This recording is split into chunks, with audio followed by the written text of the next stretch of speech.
Friends, ఇవాళ మన tasty వంటల ఛానల్లో చింతాకు పొడి గురించి తెలుసుకుందాం. మనం ఎలాగైతే కరివేపాకు పొడి చేసుకుంటామో అదే విధంగా చింతాకుతో కూడా పొడి చేసుకుంటారు. మరి లేట్ చేయకుండా ప్రాసెస్లోకి వెళ్ళిపోదామా?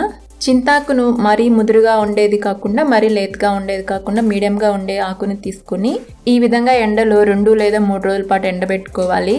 బాగా ఎండగాసిందంటే 2 రోజులు ఎండబెట్టుకుంటే సరిపోతుంది, లేదా 3 రోజుల పాటు ఎండలో ఎండబెట్టుకోవాలి. చూడండి, 3 రోజుల తర్వాత చింతాకు బాగా ఎండిపోయి ఇలా పట్టుకుంటే సౌండ్ వస్తూ నలిగిపోతుంది, అంటే పొడి పొడిగా అవుతుంది. అలాగే దానికి ఉన్న కొమ్మలు కూడా సపరేట్ అయిపోయాయి. ఈ విధంగా బాగా ఎండబెట్టుకోవాలి.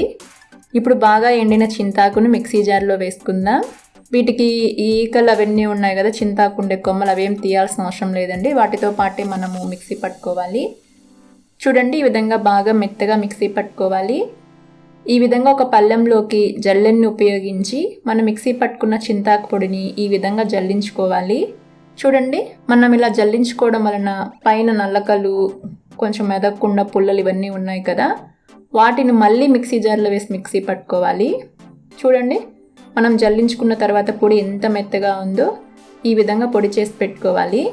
ఈ పొడిని మనం స్టోర్ చేసి పెట్టుకోవచ్చు. తడి లేని గాజు బాటిల్లో స్టోర్ చేసి పెట్టుకున్నామంటే సుమారు 2-3 నెలల పాటు నిల్వ ఉంటుంది.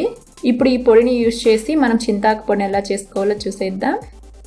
ఫస్ట్ కడాయిలో 2 స్పూన్ల వరకు ఆయిల్ వేసి వేడి చేసి అందులో సుమారు 150 గ్రాముల వరకు ఎండుమిర్చి, 1 స్పూన్ జీలకర్ర, అలాగే 1 స్పూన్ ధనియాలు వేసి లో ఫ్లేమ్లో కలుపుకుంటూ వీటిని దోరగా వేయించుకోవాలి. ఈ ఎండుమిర్చి కారం తక్కువ ఉన్నాయి, అందుకే నేను ఎక్కువ తీసుకున్నాను. అది కాకుండా చింతాకు పుల్లగా ఉంటుంది కాబట్టి ఎండుమిర్చి కొన్ని ఎక్కువే పడతాయి. మీరు ఎంతైతే చింతాకు పొడి తీసుకుంటారో దానిని బట్టి మిగతా ఇంగ్రీడియంట్స్ అన్నీ వేసుకోండి. నేను సుమారు 1 కప్పు వరకు చింతాకు పొడి తీసుకున్నాను, అందుకే ఎక్కువ ఇంగ్రీడియంట్స్తో చేస్తున్నాను. చూడండి, ఎండుమిర్చి, ధనియాలు, జీలకర్ర దోరగా వేగాయి కదా. ఇప్పుడు వీటిని పక్కకు తీసి చల్లారి పెట్టుకుందాం. అలాగే ఇప్పుడు 1 కప్పు వరకు పల్లీలు తీసుకుని దోరగా వేయించుకోవాలి.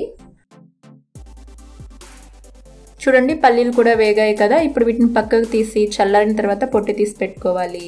తర్వాత అదే కడాయిలో 2 లేదా 3 స్పూన్ల ఆయిల్ వేసి వేడి చేసి మనం మిక్సీ పట్టి జల్లించి తీసుకున్నాం కదా చింతాకు పొడిని వేసుకొని అంతా కలిసేలా బాగా కలుపుకోవాలి. దీన్ని మనము పచ్చివాసన లేకుండా లో ఫ్లేమ్లో కంటిన్యూస్గా కలుపుకుంటూ 5 నిమిషాల పాటు పచ్చివాసన పోయే వరకు వేయించుకోవాలి. మరి ఇది మాడిపోకూడదండి, మాడిపోయి నల్లగా రాకూడదు.